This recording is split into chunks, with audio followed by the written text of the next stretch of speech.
In the last video, we were talking about the more subjective aspect of beauty, and I want to push that into a more objective idea of beauty. Now, we talked about fashion and over time having classics where the noise of the market, say, settles down. But we can also say, look at maybe some of the great artists in history, just as an example, Shakespeare, Mozart, and Michelangelo, say. They sort of create almost like tectonic shifts in the way we think of ourselves. And you can listen to a symphony by Mozart now, and it's still so moving and alive. Or you can see, say, Shakespeare's King Lear, and it's like you are gripped and moved by that, or can be if it's a good performance. And it's beautiful. But it's not beautiful in the sense of being pretty and sentimental. It's beautiful in the sense of something of the humanity of those characters just kind of reaches in and touches your heart and say, oh boy, is that ever powerful? And it's that sense of connection to the depths of who we are that gives it its truth and its beauty. So if we're looking at Shakespeare in a more objective sense, we could go back to the subjective and say, look at the Booker Prize winner this year. And you could read it and say, you know what, I don't think he's that good a writer. And I don't know, time may prove that you're right or you're wrong. We don't know yet. But in Shakespeare's case, he's sort of got an irrevocable stature. If you say, I don't think Shakespeare writes that well, you're talking more about yourself than you are about Shakespeare.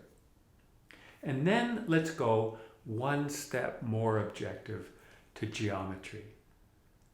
Now Pythagoras, and I'm not sure he was the first, but certainly he was one of the very early people, to look at the idea that there's a numerical structure that exhibits itself within nature.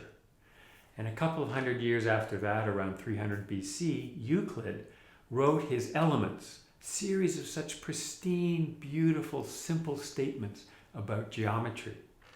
In 1490, when books were first being published, they published a copy of Euclid's Elements, and it was second as a bestseller only to the Bible, right up until the 20th century when it started to get embedded in textbooks. And you might say, well, why?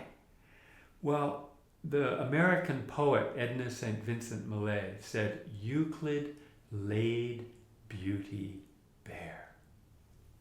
Plato, above the Academy, on the lintel, it says, let no one ignorant of geometry enter here.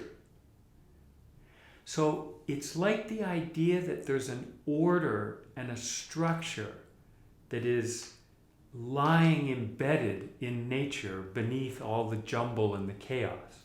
So people may find the Bible useful, maybe morally or spiritually, to give them a sense of order. And Euclid was giving them a sense of order in the structure that they could see beneath nature.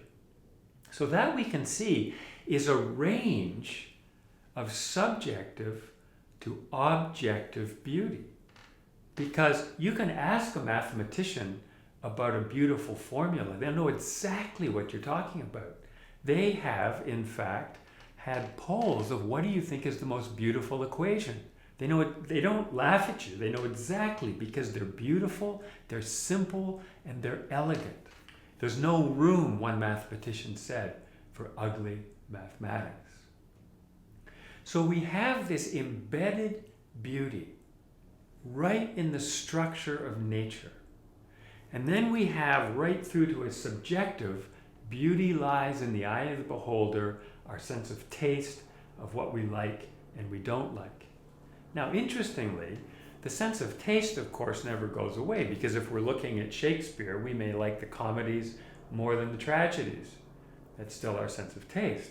Or we might like that mathematical equation more than this one. That's still a sense of taste.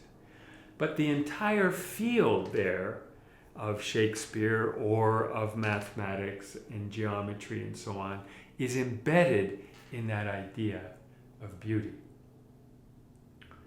In the next video, what I want to talk about is the same subjective to objective range, but in the sense of philosophy.